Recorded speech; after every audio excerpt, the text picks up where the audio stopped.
The collapse of Seoul and Washington's latest defense cost-sharing talks could prompt the U.S. to consider reducing the number of troops stationed on the peninsula. Further fueling that speculation is how its defense chief refused to comment on reporters' questions on the matter. Kim Ji-yeon has our top story. In a briefing near Manila on Tuesday, U.S. Defense Secretary Mark Esper refused to speculate on whether Washington would consider reducing the number of U.S. troops stationed in the Korean Peninsula. His remarks are in stark contrast to last week, when he insisted U.S. troops will remain at the current level. He reiterated that South Korea is a wealthy country that can and should pay more to support and maintain U.S. troops on the Korean Peninsula.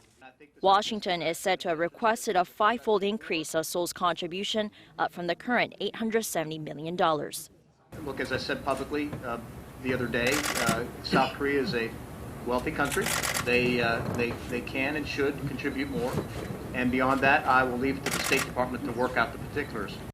A local expert said Esper's remarks can be seen as a means to gain the upper hand in defense cost-sharing negotiations. In reality, though, due to legal technicalities, an actual reduction in U.S. troops in the peninsula seems limited for now. But if the allies aren't able to come up with a deal in the long run, a reduction can be a possibility. This would ultimately undermine efforts to denuclearize North Korea. If the Seoul-Washington alliance weakens as well as the utilization of military assets and surveillance, the situation will turn optimal for Pyongyang as it'll bolster the North's clandestine operations to develop nuclear and missile weapons.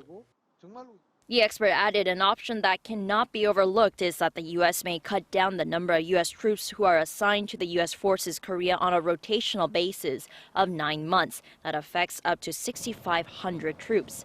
In other words, the number of American troops could be lowered to the 22,000 range from the current 28,500. Esper did mention the allies are prepared to deter any threat from North Korea. It's seen as a way to pressure Pyongyang, which was pessimistic in resuming denuclearization talks with the U.S.